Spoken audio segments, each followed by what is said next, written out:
A structure weighing nearly 6 million tons, standing close to 150 meters tall, aligned with such precision that even modern engineers are amazed. And yet, there is no historical record about how it was built. Why the Great Pyramid of Giza, the ultimate symbol of ancient grandeur, could be the greatest lie in the history of archaeology. We are taught that Pharaoh Khufu built it nearly 5,000 years ago with ropes, pulleys, and copper chisels. But what you're about to hear might make you question everything you've ever believed about human history. The more we dig into this structure, the more we find things that don't add up. No pharaoh's body, no burial treasures, no engravings celebrating the construction, something nearly impossible for a civilization that meticulously recorded every triumph. Then inside the pyramid, scientists discovered stone doors sealed with metal handles, a detail not found in any other monument of its time.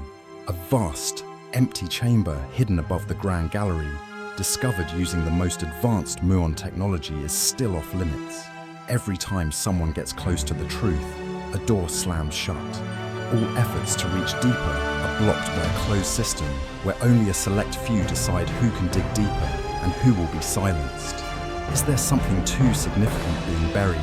Perhaps we are not just standing before an ancient structure. We may be facing a curtain of history being hidden, a secret powerful enough to rewrite the entire past of humanity. Part 1. The Unfilled Tomb. When history becomes silent. 2560 BC, a monumental structure rises in the heart of the desert, the Great Pyramid of Giza. The story has always been repeated. This is the tomb of Pharaoh Khufu hiding a mummy and the glory of an empire. But when we enter inside, the first thing we notice is not the grandeur, but the absence. No mummy, no burial goods, no inscriptions honoring the king. A royal tomb, empty. Every other Egyptian tomb is filled with evidence from ritual engravings to statues of protective gods. But here, there's only stone, bare, silent. It's as though the entire structure was made to house something else or conceal a truth that must never be spoken. And the anomaly isn't in what we see, but in what we don't see. If Khufu really built the pyramid, why is his name only found in a hidden room, only accessible by breaking through layers of stone? A few faint red marks believed to be the signatures of the workers became the sole evidence to attribute his name to this wonder. But is that enough to convince us? In a culture where pharaohs engraved their names on everything from stone columns to bricks, could they have forgotten to mark their greatest achievement? Or was his name added later? A layer of historical paint covering the stone of time to legitimize a predetermined story. The more we question, the more we realize what has been repeated for thousands of years isn't truth, but belief. And when that belief begins to crack, the door leading into the heart of the pyramid becomes more than a physical pathway. It becomes a descent into deeper layers of mystery. Inside the pyramid is a granite box called a sarcophagus, but there are no decorations, no lid, and no body. What's even more surprising is this box is too large to have been brought through the existing corridors. It must have been placed in position before the pyramid was built around it. This goes against the entire building principle of ancient Egypt. A sarcophagus that cannot hold a body, cannot be accessed, and shows no sign of ever being used. It seems like a fixed object, a nucleus around which the entire structure was built. If this is a tomb, it's unlike any tomb ever known. And if it's not a tomb, then what is the real purpose of the pyramid? That question, though, still unanswered, echoes through every stone. And to find the next clue, we need to take a closer look at how these stones were treated. Part 2. Impossible cuts. Technology of the ancients. One thing that baffles modern engineers is how could the ancients cut and assemble millions of stone blocks, some weighing up to 80 tons, with only copper tools when attempting to replicate the process with traditional methods? Experimental teams quickly fail. Copper isn't hard enough to cut through granite. Ropes can't bear the load. Wooden rafts can't carry a stone weighing as much as a house. And the internal structure is too precise. Perfect right angles so tight that even a blade can't slip through. Could the ancient Egyptians have used technology we've never known, or is this the leftover evidence of a knowledge forgotten or deliberately concealed? This question doesn't just come from the weight or transportation, but from the very cuts, drill marks so deep that they cast doubt on our current construction theories. Mechanical engineer Christopher Dunn once stood silently before a granite block in the King's Chamber. On its surface was a deep, uniform, circular drill mark with a perfect spiral shape. He measured, analysed, compared, and concluded this was the product of a high-precision drilling device using strong pressure and stable rotation speed, equivalent to modern drilling machines. But in 2500 BC, Egypt didn't have steel, let alone machinery. These drill marks couldn't have been made by hand, certainly not with copper tools. The attempts to replicate them failed tools, broke stones didn't wear down, and the surfaces were uneven. So how did the ancients make marks that seem to have been made by a metalworking machine? The drill marks don't lie. They exist and force us to admit that something existed before we were ready to believe it. When comparing the stone blocks used in the construction of the pyramid, we realize not just a few points, but the entire structure exhibits the same level of precision. Not luck, a system. The stone blocks fit together like Lego pieces with no mortar, yet they've stood firm for thousands of years. Some researchers ask, could this be an ancient anti-seismic technique? If so, the builders didn't just know how to handle materials. They understood how to dissipate shock forces, balance loads, and stabilize structures. These concepts don't appear in any ancient Egyptian technical records, and the repeated coincidences of such precision can't just be attributed to labor intuition. Perhaps the pyramid isn't an experimental project. It is the final product of a technology that reached its peak, then disappeared. If we truly examine the remnants left inside the pyramid, we cannot continue to believe that this is the work of primitive technology. Precision drill marks, weight, fit, everything challenges the limits of the civilization at the time. And the question is no longer how did they do it, but who really did it? If this wasn't a construction by ancient Egyptians, then who left behind the mechanical evidence in the stone? An earlier civilization, a human cycle that once rose and fell. The pyramid doesn't need to answer us. It just stands there silently, carrying its own language carved in eternal material. And if we want to go further, we must go deeper into the place where history has chosen to lock itself behind stone. Part 3. Sealed Doors. The silence that has no solution. In 1993, a German engineer named Rudolf Gantenbrink brought a self-made exploration robot into the pyramid. The goal was to survey the ventilation shafts from the Queen's Chamber considered useless. But that small robot discovered something far greater than anything textbooks ever mentioned: a small stone door deep inside a narrow, sealed corridor with 2 copper handles. This wasn't an architectural flaw. It was placed there for a clear purpose separation. But what lies behind that door, no one knows, because before Gantenbrink could continue, the Egyptian authorities ordered the project to stop. No explanation, no announcement, no opening the door. A discovery that could change our entire understanding of the pyramid's structure was locked away by an administrative directive. And so it wasn't stone, but people who blocked the path to the truth. It wasn't until nearly a decade later, in 2002, that the world was allowed to revisit the door. A different research team funded by an international media company approached and drilled a small hole through the stone. A tiny camera was inserted, but behind the first door wasn't treasure ancient texts. It was a second door, a smooth stone slab without handles, cracks, or entry points. A second seal so tight that not even light could pass through. If the first door was a surprise, the second door was a reminder that what's being hidden might be even bigger than we imagined. But the stranger thing is that after this discovery, the project was once again halted. Once more. No third attempt. The biggest question is not what's inside, but why is it not allowed to open? Then in 2017, modern technology once again revealed something beyond our comprehension. Once scanning a technique using cosmic rays to scan the pyramid's internal structure without destruction, detected a massive empty chamber above the Grand Gallery. At 30 meters long, it's bigger than the King's Chamber, completely enclosed in stone, with no entrance, no passage, and no explanation. The media called it the mysterious room, the unknown chamber. But then, everything faded. No follow-up surveys, no expedition teams, no new announcements. One of the greatest archaeological discoveries of the century was quietly buried like desert sand, not due to a lack of technology, not because of a lack of data, but seemingly because of a lack of will, a lack of permission.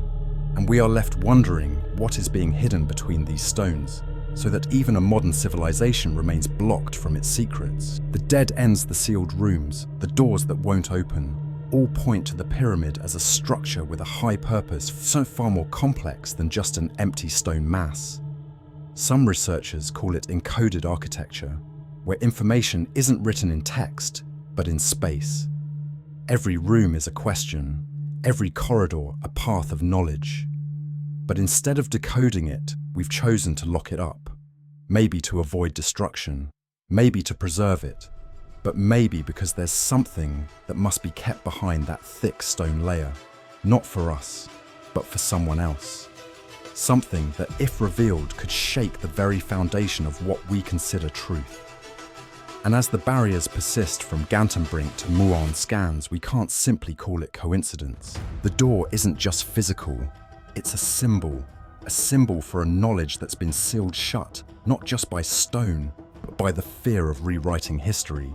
What matters isn't that the door hasn't been opened, but that no one is allowed to open it. In the world of academia, preserving heritage is essential, but when that protection becomes a blockade, it is no longer a responsibility but control. And it's this control that is blurring the line between preservation and silencing the truth. Perhaps behind that stone layer there's nothing at all, but if that's the case, why fear opening it? And if something really is there, how great must it be for an entire system to build walls that high? The answer perhaps lies in something even older than the pyramid, the face of a god, weathered by rain, the Sphinx. Part 4. The Sphinx doesn't speak, but the water has spoken. The Sphinx, the enormous stone face standing silently in the Giza desert, has always been attributed to Pharaoh Khafre. But there's one thing that can't be explained by mythology: the erosion marks on its body. They don't follow the horizontal direction as wind and sand usually do. They run vertically, deep, round, like the traces of rain, real rain falling from the sky for an extended period. But Giza has been a desert for at least 5,000 years. So where did this rain come from? Geologists like Robert Schoch have compared the erosion marks with other terrains that were subjected to prolonged water exposure. The conclusion: at least 10,000 years ago, meaning the Sphinx may have been standing there long before the Egyptian civilization. If that's true, this isn't Khafre's creation, it's a monument that was reclaimed, a legacy from a time when modern humans weren't ready to accept. If the Sphinx really dates back 12,000 years, why is the body so eroded, but the head remains nearly intact? The answer could shake history to its core. The statue may have once been almost completely buried by desert sand. Only the head protruded above the ground. This explains why the body was weathered by water from a time when the climate was more humid, then protected by sand from the desert winds for millennia. But the head, less exposed, retained its features. However, there's a strange detail: the human head on the lion's body is disproportionately small. It looks as though it was recarved from the original form. Some theories suggest that the statue originally had a lion's head, symbolizing primal power, and was altered later to feature a human head to associate it with a specific pharaoh. If that's true, the Sphinx is not just a witness to time, it's a statue that has been revised to serve a new story. In Egyptian mythology, the lion is the embodiment of Sekhmet, the goddess of warfire and the burning sun. A lion's head facing the sunrise in the heart of Giza isn't a random symbol. If the Sphinx originally had the form of a fierce beast, it wasn't merely a sculpture, it was an astronomical marker, a beacon for those after to recognize the cosmic order that was once observed and understood long ago. But when the head was recarved, the name changed, and the date assigned incorrectly, the message itself was distorted. The signs were re-read through the lens of the ruling dynasty. History didn't get it wrong, it got told halfway, and the other half, erased in the dust, survives only through layers of geology, something science is just beginning to uncover. If the Sphinx is the product of a civilization predating Egypt, then Egypt is not where it all started, it's where it was resurrected. It is no coincidence that the Sphinx stands there facing east where the sun rises on the spring equinox, nor is it by accident that this position aligns with the constellation Leo precisely around 10,500 BC. At the same time, the positions of the three pyramids of Giza align with the belt of Orion. These astronomical signs can't be coincidences. They are encoded messages, not in words, but in axes and light. And if the Sphinx was once a marker for a cosmic cycle, it was the beginning of an astronomical calendar lasting millennia. But as time passed, people forgot how to read the language of stone. They only know it as the guardian statue, but what it is really guarding, no one remembers anymore. Maybe it's time to look up at the sky, not to gaze at the stars, but to read again what the ancients carved into the earth. Part 5. The Gatekeeper. When knowledge serves fame. Every door in Egyptian archaeology, literally and figuratively, leads to one person. He was the Secretary General of the Supreme Council of Antiquities of Egypt. His name appears in nearly all major excavations. He was the one who issued permits, controlled media, and decided which findings were allowed to be made public. With his enthusiastic demeanor in front of the camera, he was seen as a representative of national pride. But behind that enthusiasm lies a network of power in which any hypothesis that deviates from the mainstream is blocked or rendered invalid, not with reasoning, but with authority. If anyone asks a question that goes against the grain, the answer doesn't come through debate, but through a ban on excavation publishing or access. And a body of knowledge, instead of being guided by truth, becomes hostage to one individual. Independent researchers have often tried to present geological, astronomical, or technical evidence to challenge the official history. But every time, they face an administrative wall. Archaeological permits are revoked, projects are halted midway, even some media channels are silenced during live interviews. Simply mentioning alternative theories like rain at the Sphinx or drill marks in the stone and everything goes quiet. In this environment, silence becomes a tactic. No rebuttals, no dismissals, no debates, simply elimination. And the scariest part isn't being wrong, it's not being allowed to ask questions. When history can only be told by those in power, knowledge is no longer a guiding light, but a door locked from the inside. Some defend him, arguing that he is simply doing his duty, protecting Egypt's heritage from unfounded theories, preventing Western media from distorting national history. But if protection means prohibition, the line between pride and control is razor thin. Ideally, the best way to refute is with data, but instead, every contrary statement is dismissed as conspiracy theory. And what actually makes a theory a conspiracy? Not the lack of reasoning, but the threat it poses to the established system. And in that system, knowledge is only allowed to exist if it doesn't disrupt the pre-drawn picture. A beautiful picture, but not necessarily the truth. If we accept that truth can be kept hidden for political reasons, it's time to face the contradictions that exist. Modern Egyptian archaeology, on one hand, relies on scientific evidence, yet on the other hand, behaves like a church where heresy is crushed and authority determines faith. In that model, the gatekeeper not only protects but also rewrites history on their own terms. It's no surprise that projects discovering hidden rooms or studying the Sphinx have been indefinitely delayed, not due to a lack of technology, but because there is too much to lose if new truths were made public. Because when the door of knowledge is opened, the thrones could shake. The question now is no longer, why don't we know everything about the pyramid? But who doesn't want us to know? When power and fame are tied to a single version of history, any other version is seen as a threat. But truth doesn't need permission to exist. It just needs someone patient enough to see and brave enough to confront. And if the gatekeeper still refuses to hand over the key, then perhaps it's time to look to the sky. Because maybe the answer isn't in the hands of men, but in the map of the stars, where traces can't be buried beneath the earth. Part 6. The Ancient Sky. Stars with their own memory. Standing in the middle of Giza as night falls, and the city lights haven't yet overpowered the galaxy, you'll notice something strange. The 3 large pyramids aren't perfectly aligned, but slightly tilted to the left, an anomaly that no one has been able to explain for centuries. Until an astronomer compared the positions of the 3 stars of the Orion Belt, Alnitak, Alnilam, and Mintaka. They align exactly in the same way the pyramids are arranged, not by chance. A reflection. But more than that, that tilt matches the position of Orion around 10 to 500 BC. That is before the time of Khufu or Khafra, before Egyptian civilization as we know it. And if the ancients truly built the pyramids to mimic the constellation Orion, at that time, it means one astonishing possibility. They not only looked at the sky, they understood the astronomical cycles spanning tens of thousands of years. Orion in Egyptian culture was not just a group of stars. It was Osiris, the god of resurrection, death, and eternal rebirth.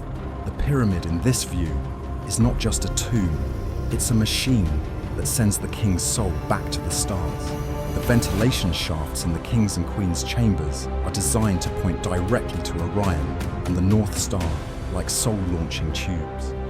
But if those shafts were aligned to star positions in 500 BC, then the designer didn't just know astronomy, they had to know how to reverse the positions of the stars in the sky. A kind of knowledge that we've only recently grasped through computer algorithms. So how could the ancients have achieved such precision if they only had the naked eye in time? Could it be they didn't calculate but remember? Remember something that happened, that existed, that was passed down from long ago. The 3 pyramids and the Sphinx, when combined, form a complete astronomical map of the ancient sky. The Sphinx faces east, greeting the dawn of the spring equinox, marking the start of a new cycle. Meanwhile, the 3 pyramids reflect Orion, positioned with a slight tilt to accurately reflect the star era at a specific moment in cosmic history. This model can't be coincidental. If we view the pyramid as a religious monument, it's a religion of the cosmos, not of kings. And if this is true, the creators weren't just believers. They were astronomers, architects, and philosophers all in one. But the bigger question, why did they build it? They left traces, but no instructions. As if they were testing, is there anyone left who can read the language of the stars? Some mainstream scholars call this over-mystification. But the paradox is the alignment of the pyramid's axes is so precise that even with modern technology, we need lasers and satellite meters to replicate it. The base of the Great Pyramid is almost perfectly aligned with true north, deviating by less than 0.05 degrees, something that couldn't be done with a shadow or wooden stick, as traditional hypotheses suggest.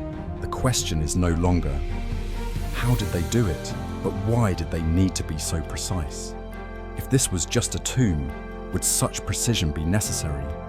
Or is this a spatially directed structure, like a cosmic clock, a memory of time cycles? And if so, the message doesn't lie on the ground, but in the movement of celestial bodies. The pyramid then is not just a physical structure. It is a message through time, not for the people of its time, but for us. Like a signal from an ancient radio station buried beneath layers of sand and prejudice, the astronomical signs at Giza continue to emit their unique frequency, and only those who know how to listen can decode it. We've grown used to seeing the pyramid as a monument from the past. But what if it was a project from a broken future? A civilization that once combined spirituality and mathematics, astronomy and architecture, and used Giza to mark its final point. When we look up at the sky, perhaps the question we need to ask is not, Why did they model the stars, but what are they trying to remind us of? Maybe what happened 12,000 years ago has happened before, and they wanted to warn us, it will happen again. Part 7, Forgotten Wisdom. And the memories will not remain silent forever. As we leave Giza and look at other sites, we realize Giza isn't alone.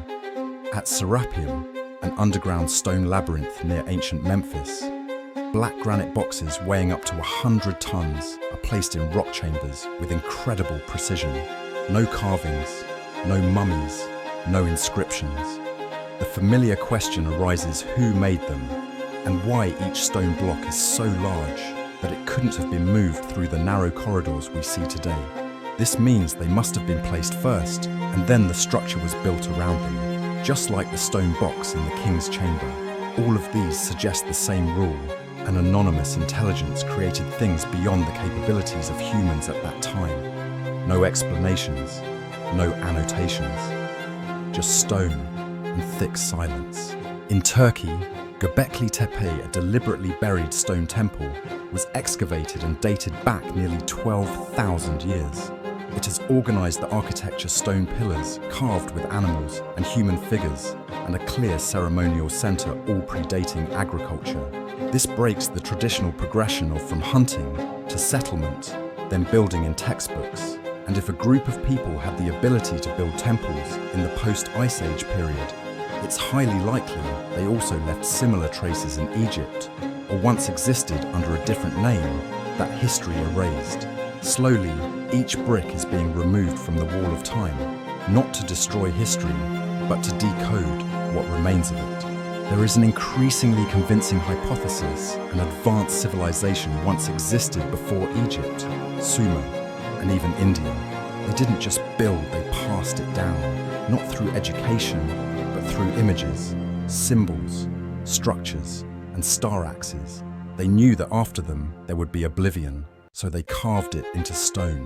They knew that legends could be twisted, so they left physical evidence.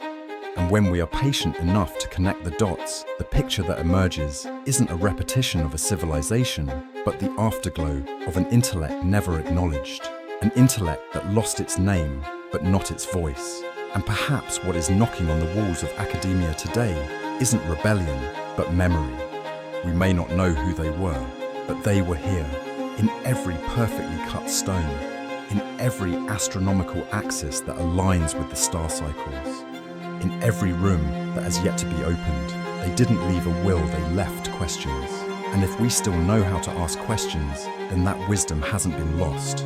It's just waiting to be awakened. Giza, the Sphinx, Göbekli Tepe are not the end of history, but the forgotten beginning. The opening part that someone deliberately concealed. But stone doesn't lie, and time doesn't keep secrets forever. Perhaps today as you leave this podcast you won't have the answers, but if you step out with a new question, then we've made one more step into the light. The journey to uncover the secrets of the Great Pyramid of Giza you've just experienced is not just an archaeological exploration, but an adventure deep into the hidden corners of history, where truth may have been buried or intentionally concealed. From the unexplained signs of building techniques that cannot be explained by primitive tools, to sealed rooms that have remained shut for thousands of years, and discoveries made with modern technologies like muon scanning, every detail has shaken the belief in the official story we've been taught since childhood, that Pharaoh Khufu and the ancient Egyptians, with crude copper tools, built the greatest wonder of the world. Moreover, the strict control by Dr. Zahi Hawass, known as the gatekeeper of Egypt's entire ancient heritage, has further raised questions. Is he protecting history or hiding something greater? We have seen theories about a lost civilization, technologies beyond their time, and mysterious astronomical traces encoded in the shapes of ancient structures. These things may be coincidental, or they might be pieces of a grand puzzle that the modern world is not yet ready to face. So the question remains, if you held the key to unlocking that secret door, would you dare to open it? Would you continue to trust what the textbooks tell you? Or will you join us in digging deeper into the unsolved mysteries? Don't stop here. Let curiosity lead you to places history hasn't told, because sometimes the unsolved questions are the key to changing how we see ourselves. Are you ready to become the villain of official history?